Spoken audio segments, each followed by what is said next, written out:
Okay, so key takeaways from President Putin's forum remarks. Technology and security. Drone capabilities incursions. President Putin addressed concerns regarding Russian UAV capabilities, stating that Russia does not possess drones capable of reaching Lisbon, despite having long range models. He emphasized that there is no intended targets in that region, responding to questions about drone activities in Denmark and France. He reassured that Russia has no intention of launching further drones into Denmark, jokingly adding that he would not want to spoil the nation's beautiful landscapes. Two Western Europe countries are not a current priority, emphasizing the absence of visible targets. Putin commented on the recent drone incidences, mentioning that people in Lisbon and elsewhere amuse themselves with unidentified flying objects, but stressed that Russia lacks drones capable of reaching such destinations. He maintained a humorous tone, promising no more drone launches in Denmark or France.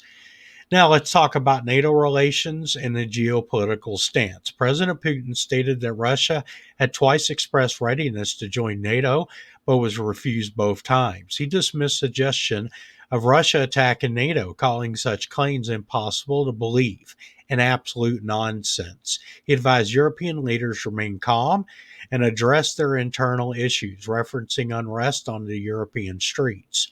Putin highlighted that all NATO countries have been involved in hostilities against Russia, with instructors actively participating in the conflict. He asserted that Russian military actions are purely defensive, contrasting Russia's military of defense with the U.S. Department of Defense, which he jokingly suggested might be more accurately named the Department of War. Now, let's move on to global economy and energy. Russian oil and uranium exports.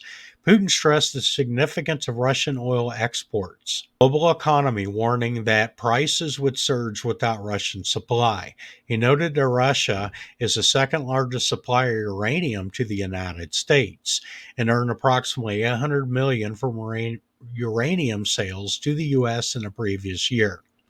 International conflicts and diplomacy. Ukraine and nuclear issues. Putin commented on the ongoing conflict in Ukraine, suggesting that the crisis could have been avoided had Donald Trump remained president. He accused Western policies of fueling radical nationalism in Ukraine, leading to tragedy for both Ukrainians and Russians. He remarked that Ukraine continues to strike areas near the Zaporizhzhia nuclear plant, but has not targeted the facility directly. Putin warned that Russia could mirror any Ukrainian strikes on nuclear plants and suggested that Ukraine cannot deploy Tomahawk missiles against Russia without direct U.S. involvement. Moving on to the Middle East and Gaza. On the topic of Gaza, Putin described the situation as a terrible event in modern history and expressed Russia's willingness to support Trump's initiative for the region. He endorsed the idea of transferring control of Gaza to Palestinian President Abbas and reiterated that the creation of a Palestinian state is essential for resolving this conflict. Putin was surprised by reported Israeli strikes on Qatar and criticized the unrest. Criticized the arrest of a French tanker as an act of piracy. He also supported the review of Trump's Gaza peace initiatives, emphasizing the indispensable role of the United Nations for humanitarian access and long-term stability in the region. Regarding the proposal to establish an international body headed by Tony Blair, Putin acknowledged Blair as an experienced politician who could play a positive role. International institutions and multipolarity. Putin expressed concern about the degradation of international institutions, but maintained that there is no viable alternative to the UN, whose potential remains vast if used honestly.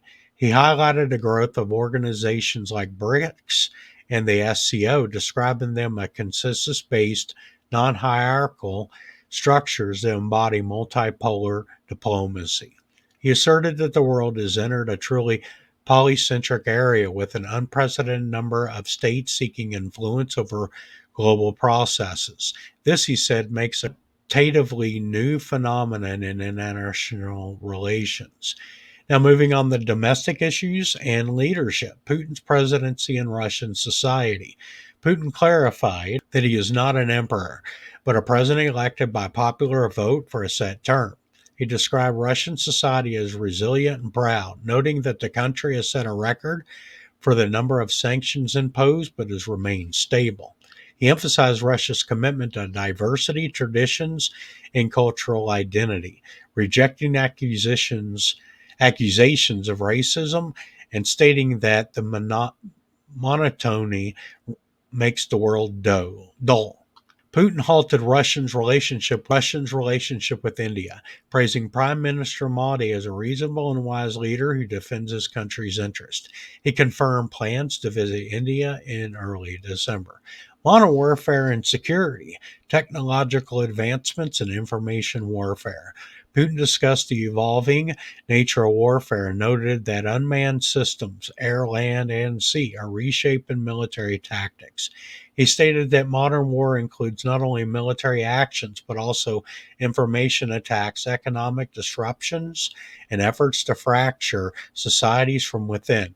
He added that Russia may develop new hypersonic weapon systems, with work already underway, and expressed confidence in Russia's nuclear shield. He asserted that security must be divisible. The safety of one state should not come at the expense of another, or security for all. Stated that those seeking Russia's strategic defeat are misguided and their plans are destined to fail. He concluded that no global balance, economic, strategic, cultural, or logistical, can exist without Russia. He described the current foreign policy space as open and creative, with outcomes determined by the consistency and precision of each actor. Finally, Putin contended that after the Cold War, the West could not resist the temptation of absolute power, declaring themselves victors and attempting to pose their will globally. He reiterated that multipolarity is now a reality, with more countries than ever seeking influence over international affairs. So there's your synopsis, if you will, of today's Summit from the Valdai Forum. If you enjoyed the information contained in this video, please hit the like button.